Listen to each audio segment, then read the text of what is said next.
మహా న్యూస్పై బీఆర్ఎస్ దాడిని ఖండించారు ఎమ్మెల్యే రాజాసింగ్. ఒకసారి ఆయన ఏమన్నారో చూద్దాం. మహా న్యూస్ ఒక టీవీ ఛానల్ ఆఫీస్ పైన బీఆర్ఎస్ కార్యకర్తలు దాడి చేసినారు. ఇప్పుడెప్పుడే ఒక ఛానల్లో ఈ వార్త నేను చూసినాను.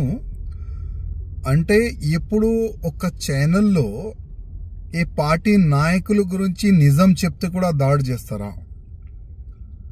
బీఆర్ఎస్ నాయకులు కార్యకర్తలు మర్చిపోయినారు అనుకుంటా. ఇప్పుడు వాళ్ళ గవర్నమెంట్ లేదు, గవర్నమెంట్ చేంజ్ అయింది. గవర్నమెంట్ ఎందుకు చేంజ్ అయింది దాని గురించి ఒకసారి ఆలోచన చేయాలి. ఇట్లాంటి ఫాల్తు పని చేస్తేనే గవర్నమెంట్ చేంజ్ అయిపోయింది. జనాలు మీ పైన నమ్మకము చెయ్యలే అప్పుడు, అందుకోసం చేంజ్ చేసి కాంగ్రెస్ని ఓటేసినారు. కానీ ఇప్పుడు కాంగ్రెస్ గవర్నమెంట్ కూడా అనవసరం గెలిపిస్తున్నారని జనాలు కూడా ఏడుస్తున్నారు. కానీ ఒక ఛానల్లో, ఒక టీవీ ఛానల్ పైన, ఒక ఆఫీస్ పైన దాడి ఎందుకు చేసినారు? ఏదైనా మీకు అభ్యంతరం ఉంటే మీరు లీగల్గా వెళ్ళండి, పోలీస్ స్టేషన్లో కంప్లైంట్ చేయండి. మా నాయకుల గురించి తప్పుగా వార్తలు పెడుతున్నారు, తప్పుగా వార్తలు చూపెడుతున్నారు. ఆ విధంగా మీరు ఒక కంప్లైంట్ ఇవ్వచ్చు.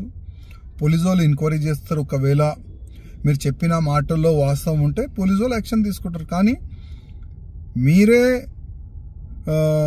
లా అండ్ ఆర్డర్ డిస్టర్బ్ చేయడానికి ప్రయత్నం చేస్తే మళ్ళీ మీ పైన కేసులు కాదా?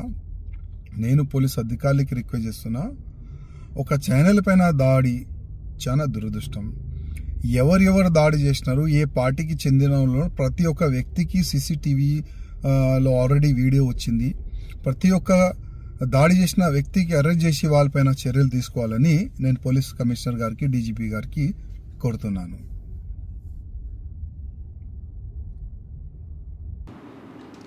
మహా న్యూస్ టీవీ ఛానల్పై బీఆర్ఎస్ కార్యకర్తల దాడిని ఎమ్మెల్యే రాజాసింగ్ తీవ్రంగా ఖండించారు.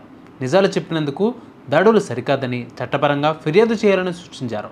దాడి చేసిన వారిపై కఠిన చర్యలు తీసుకోవాలని పోలీస్ కమిషనర్, DGPలను కోరారు రాజాసింగ్. ఇటువంటి చర్యలు ప్రజాస్వామ్యానికి విరుద్ధమని ఆయన అన్నారు.